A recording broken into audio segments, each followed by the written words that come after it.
Today we're going to be working on a 2019 Polaris Sportsman 570 X2. It is bright out here, but anyways, yeah, so we're going to go ahead and do a full service to this. It's got a couple of soft tires.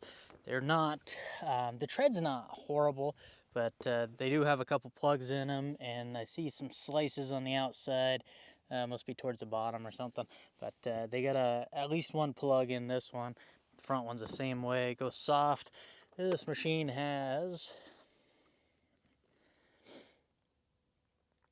2,200 miles on it, and they're original stock tires, so I'd say it's a good time to change them anyways.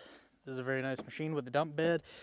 Converts over, it's the X2, so it converts over into like a 2-up seat. This is very handy.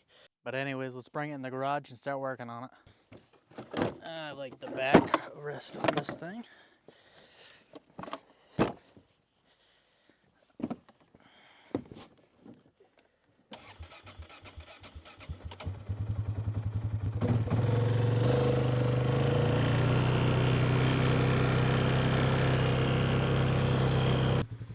These are the replacement tires we're going to be throwing on there.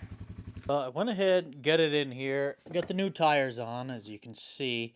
They're very similar to a stock tread pattern, so I think they'll go pretty good on this. And they're actually a little bit ruggeder than the originals. These are like 4-ply, I think, versus the 2 or 3-ply that's comes with them standard.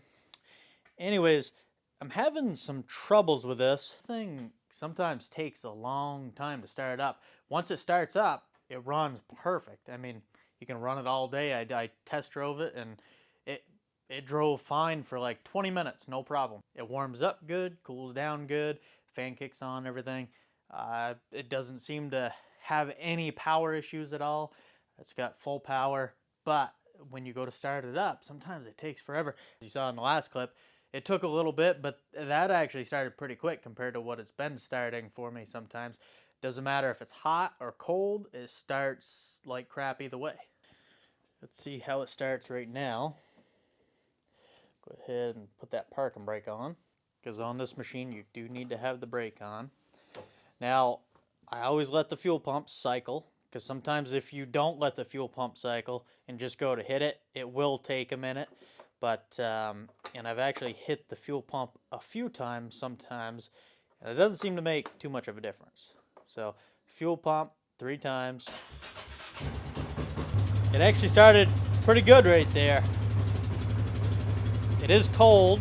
You can see the engine temp's cold. That's the engine temp. Gonna warm up pretty quick. So maybe that's why the owner didn't say anything. It does start fine sometimes. I don't know if it's, maybe it is worse when it's hot.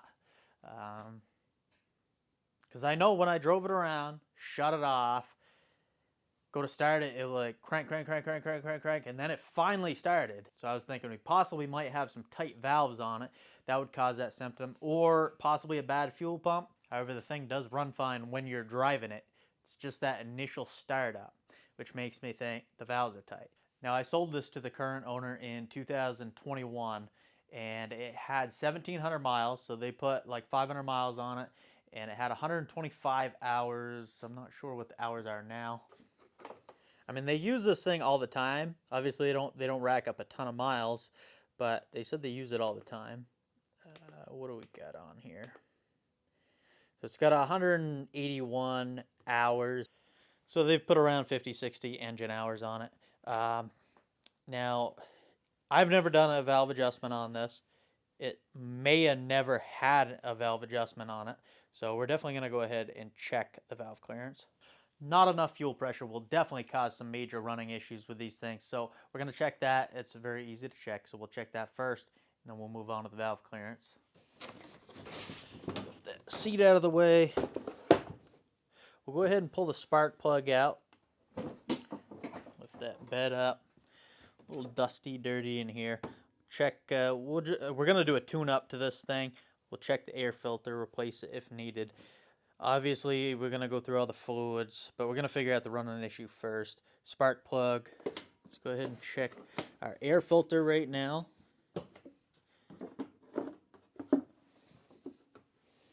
Now these things are kind of tight to get in here. You can, if you bend the plastic, they'll sneak out of here. But I don't know why they didn't have that just like an inch shorter, half an inch. And then it would have come out very easily. So we got a little junk in there, but honestly, under that pre-filter looks pretty clean. We'll certainly give it a cleaning. Pull the spark plug, see how she's been running. Get in here. Before we pull the plug, gonna blow the crap out of there.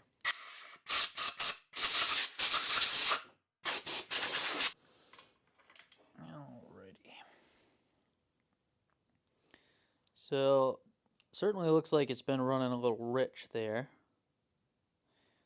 A little on the black side. Now, if we had fuel pump issues, I would think it would be running a little lean because you're not getting quite as much fuel. Running where the plug's a little black, I would either suspect a little loss in compression or possibly just a bad spark plug firing issue. We have no codes on the dash. Like I said, this thing runs great when it's running. It just, when it's warmed up, it starts hard. Now, in the service manual on these 570 ProStar engines, they do call for a valve inspection, valve clearance inspection adjustment at 100 hours. Like I said, I bought this thing with 125 hours on it. They put on another 50, maybe 60. So I think it's worth checking. Very easy to check here. The engine's still cold right now. I know I just fired it up a second ago. It's been sitting in here for a little bit. So we're going to pull this valve cover, get it on top dead center, and do some checks. I'll pull off these side panels, make it a little easier.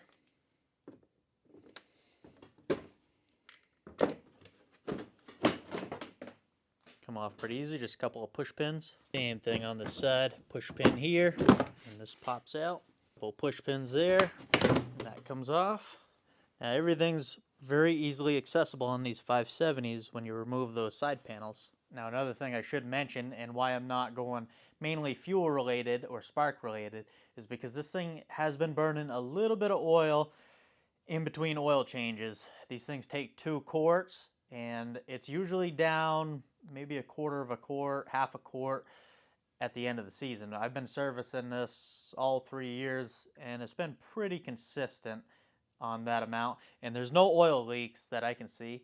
And everything looks pretty dry everywhere in the engine bay. So that's why I'm a little concerned that we're burning a little oil. So we will check the valve clearance. If the clearances are too tight and it's not allowing the valves to seal properly, it could be burning a little oil that way. Go ahead and pull that panel off. Now, one thing that's not a very good design on this engine, a lot of machines, if they don't have recoils, they'll still have a spot on the opposite side of the clutch where you would be able to unscrew a bolt and be able to turn the engine over with a tool. This engine is not like that because your water pump is on the other side. So if you pulled that cover off, you just lose a bunch of coolant. This, you have to remove the clutch cover. Now, if they were thinking of maintenance, you would think they would have put some kind of removable cover on the clutch cover itself, but obviously they didn't. So you have to remove this, or what you can do is you can remove this and try to sneak in here. It's a pretty big hole, so you can fit your hand in there and move the clutch that way. That way you don't have to remove the whole clutch cover. In the service manual, it does tell you to remove the whole clutch cover. But I don't like wasting my customers' money, so if we don't need to, we're not going to. This we can just lift up on, twist it, and then that'll pop out of there, like so. Ooh. See all that junk? Well, on second thought, after seeing that little bit of debris in there, it makes me want to pull that clutch cover apart and see if there's any other debris in there. Now, if I didn't have any suspicions there was a mouse nest in there, I wouldn't be doing this because obviously this is going to take a little bit extra time. But I think we better check and clean out the clutch cover. Now, it really doesn't take all that long to remove all this stuff. It's just an extra step, and I figured if we didn't have to do it, why not? But we are doing a full service anyways, so it's a good idea to get in here and check it out. And there is nuts on the bottom of these.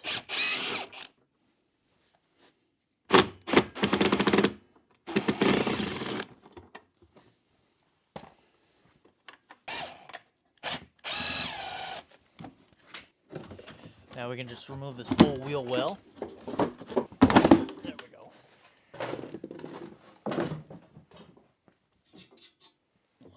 Let's zip these off. And the rear duct. Just got our 3/8 bolts.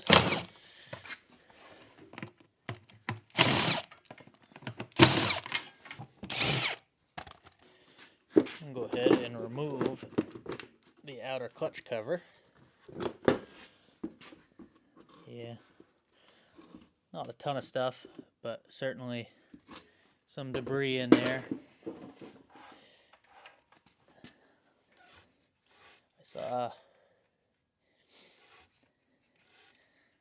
I definitely had some mice in there.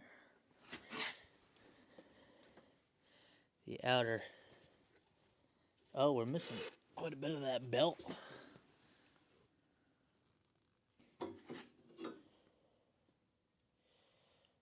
Where did I see that? Oh yeah, right there. I don't know what caused that. I don't know if the one-way bearing was locked up. It feels good. Rotates smoothly one way, and it's locked up going this way.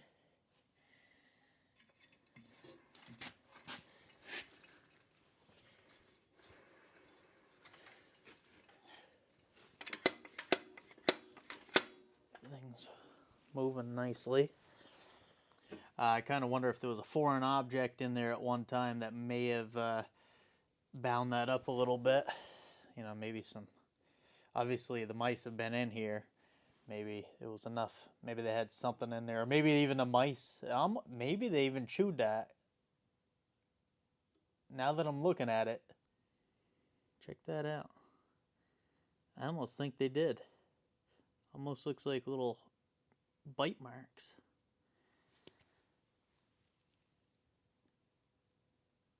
Well, I'm glad we tore that apart. We'll definitely get a replacement belt. This probably lasts for a while, but there's, you know, we'll get a new belt. So now that we've got that off and we can rotate this engine to get it on top dead center, we'll go ahead and remove this valve cover.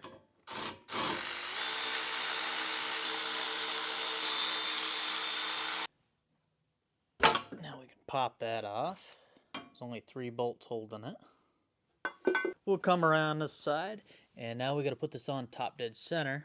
So we're going to rotate this engine clock.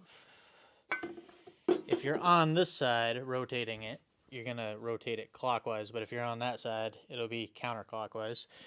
What you want to do is move the drive clutch towards the front of the engine, like this. And we're going to do that until we're going to watch our intake go down, and then pop back up. And now our lobes should be facing up at the same amount. And you'll also see, I'll show you where we're going to be here in a second. So right here we're looking for an I for intake, and then your exhaust is going to be E. And you want a straight line across. I know this frame rail's right in the way, but if you see your I's here,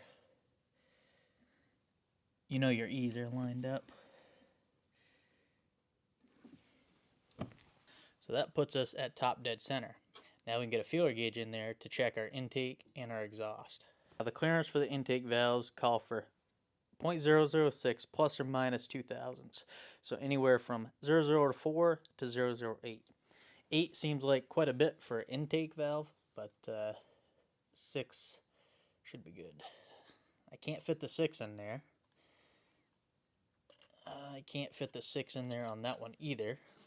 But like I said, plus or minus 2, so we'll drop down to the lowest, 4. So we'll grab our 4 thousandths, see if it fits in there. If it doesn't, then If it's tighter than 4, that could very well be our starting issue. Now, you always want to do this with a cold engine, otherwise your specs will be off. When the engine's hotter, stuff actually tightens up, and it'll throw your readings off. Now, this is definitely a cold engine. Now, I know in this video it might look like I had just shut this thing off, but it has been sitting. We can check the temperature right here, and I'll show you. You can see that internal temp, 57 degrees. The exhaust temp, 54 degrees. So it's perfectly fine to test that. All right, so 4 thousandths, moment of truth for the intake.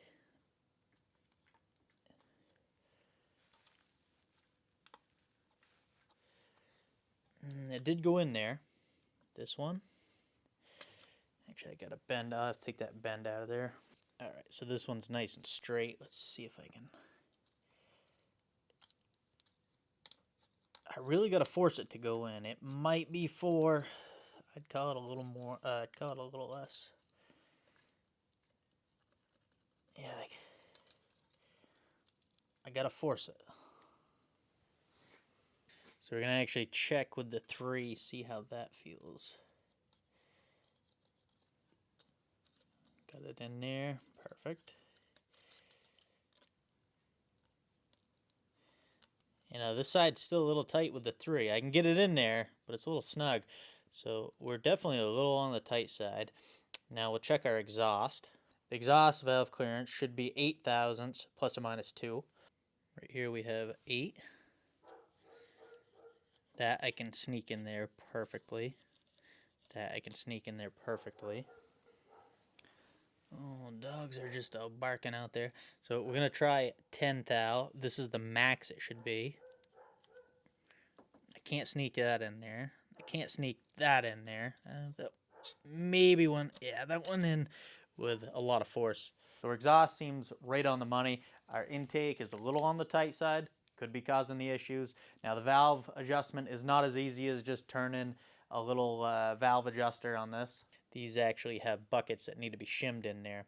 So we're going to have to pull this cam off and remove those buckets and put a smaller shim in to drop that bucket down to give us the clearance we need. Now we want to double check. We know our exhaust is good. We'll double check our intake because we don't want to do this a bunch of times. It's not super easy. You have to torque all the bolts down to spec to get the right reading. We're going to go back 003. I can get 3 thousandths in there. 3 is a little snug on this side. So we'll go 0025, see how that fits. That goes in there super smooth. We'll go back to the 3, see what's going on. Yeah, 3 is just a hair too tight. 0025 goes in, so we're somewhere in between there. Now we get the difference. We need about 3 thousandths thinner shim for pretty much both of these, and that would put us in that 6 thou range. So before we pull this cam off, we need to remove our time and chain tensioner, that bolt right there. So I'm going to pull this bracket off and then remove the sensor, and I can get access to that. Or I can remove the heat shield, but that looks like more of a pain. Pull that off. Now the sensor, there. It is a big one, 1 1/16 inch. Now we can pull that on out.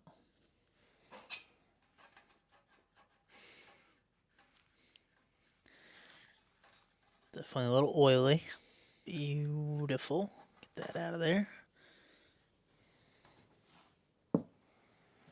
Now with that removed, our chain's nice and loose, so we can remove our camshaft. We remove this guide first.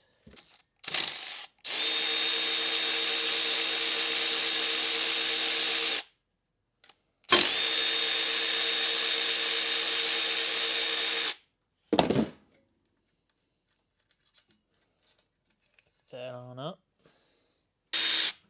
I know we're not removing the exhaust camshaft, but this cam holder is all built in one on these 570s.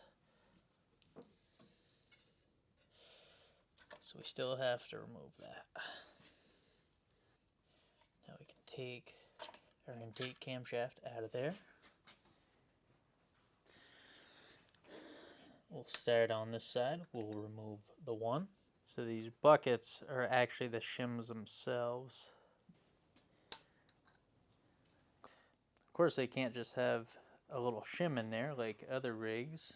They gotta make things, they gotta make you buy that whole bucket, which is more expensive, obviously. Okay, so essentially these tappets, the markings on them, 495, that is equal to 4.95 millimeters thick. So we need to drop it 3 millimeter. We need to drop it 3 thousandths. So we take 0.003 because we were looking in inch. That's how I do all my valve checks. So we're at 3 thousandths of an inch. We're going to times that by 25.4, and we end up at 0.003 that we need to go. And times that by 25.4 because we're switching it to millimeters, to metric. Now we're at 0.076. So we're going to take, so 0.076 we have to minus off this. So 4.95 take away 0.076. Essentially we need a 4.87 shim. And this one is a 498.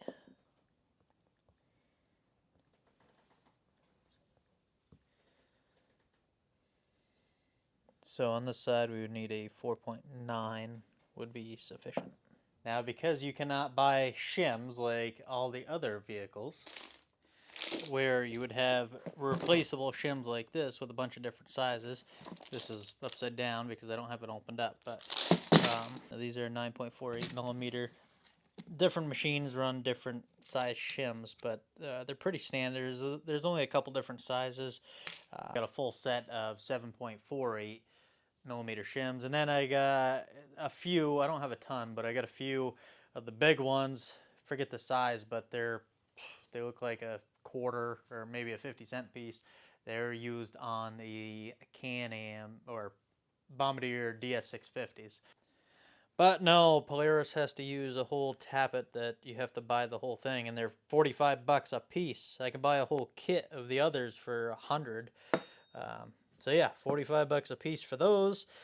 I do have a few in stock that I've saved off old machines. And of course, I don't have the right sizes. I got 502, 502, 502, 4 of those. And then I got two 505s, and then a 508 and a 510.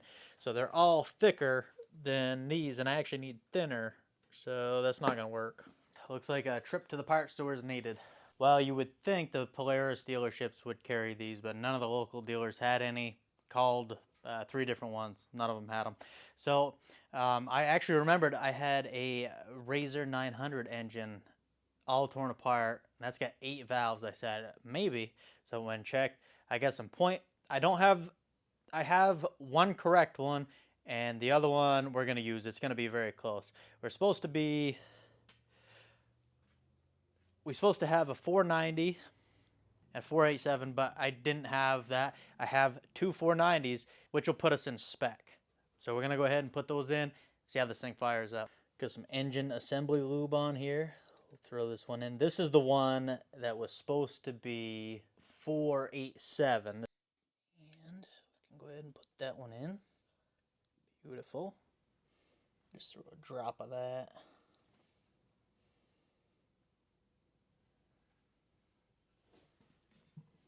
We want to make sure we're lined up. Intake, intake. So I, exhaust, E, E.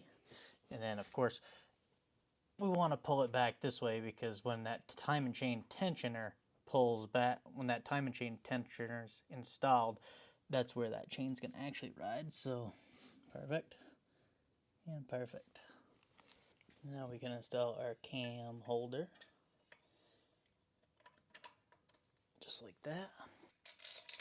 So you have to go through all this, torque it all down, just to see if you get the correct size. So you want to make sure you do it right the first time. So when we get this torque down, we'll check. See the correct valve flash. And we'll tighten these all up by hand. Now we'll torque these all down to 8 foot-pounds, and you're going to do it 1, 2, they're marked right on the carrier. So, go ahead, there, 2, 3, 4.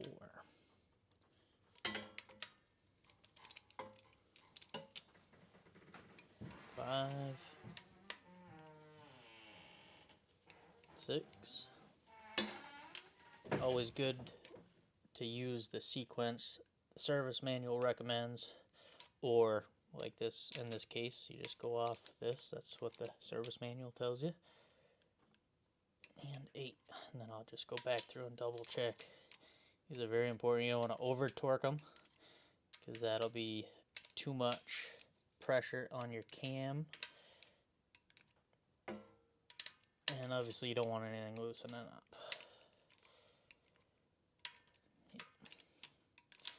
I think we're good. Alright, so we're still on top dead center, obviously. We didn't want to move anything like that. I'm going to check to see if we're at 6 thou now. Moment of truth. 006. Let's see. Yeah. It slides in, but that one's a little better. I'd say we're probably closer to 5. Yeah, so definitely closer to that 005. That's what it is. Well within spec now. We closed the gap by 0.02 of an inch. So hopefully we're better. The real test will be, it's probably going to fire up good now once we get everything back together. The real test will be when we get it up to operating temp and then try to start it. So let's go ahead and put this thing back together. The reason these valves actually tighten up is because the valve is actually getting pulled up into the head a little bit. It wears out. Where the seat, most of the time it's the valve, will recess a little bit in. And so obviously if it was off a ton, you're going to want to deal with the valves. This, like I said, is probably its first adjustment. I don't know. I could be wrong. But we're going to do this.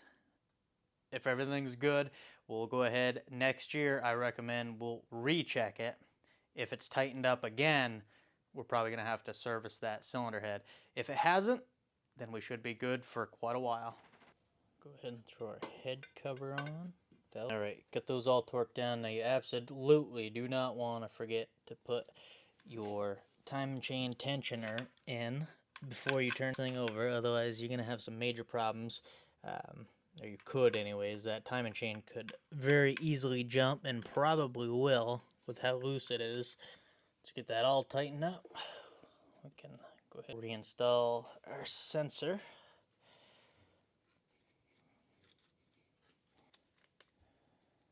We'll install that same old plug to make sure we don't put a new plug in and it starts running better. We want to make sure that was the issue.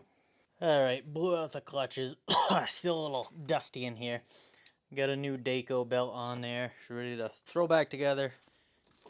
And then we can see how she's going to start. Alright.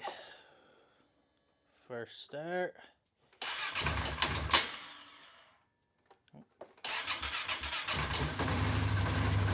There she goes.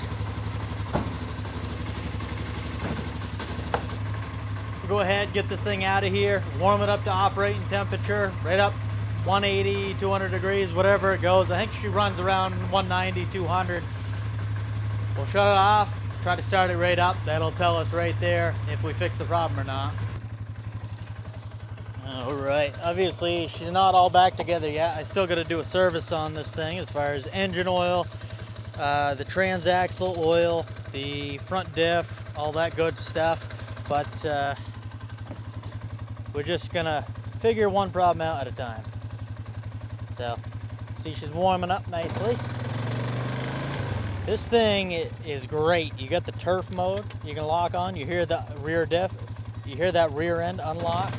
So now we can turn this thing right around and it doesn't tear anything up. I like to run in two-wheel drive myself.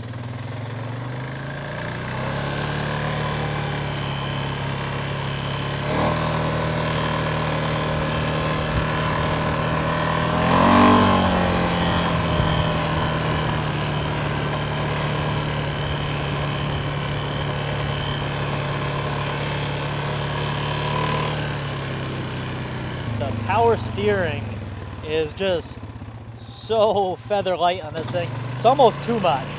Like, I mean, there's no resistance, and I'm not even kidding. I mean, there's just no resistance at all on those front wheels. It's nice if you have iron problems or whatnot, or if you hit any bumps. I mean, it's just super smooth. However, feedback going down the road, especially when you get up to high speed, it feels kind of twitchy because there's just, you don't get any feedback through those wheels.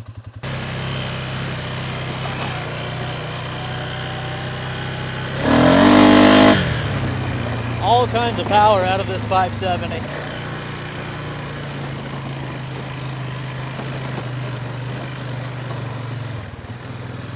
Just see that frickin' water just washed everything right away. I guess some of the bridge is still standing here. So we're at 167. Let's climb this hill real slow. That'll warm her up in good shape, and then we'll shut her down, try to restart. I don't want to lag it too much though with that new belt, so probably better throw her in low range. Otherwise, definitely high range. These things climb great in high range. But you want to break that new belt in properly. Probably shouldn't have hammered on it too much back there.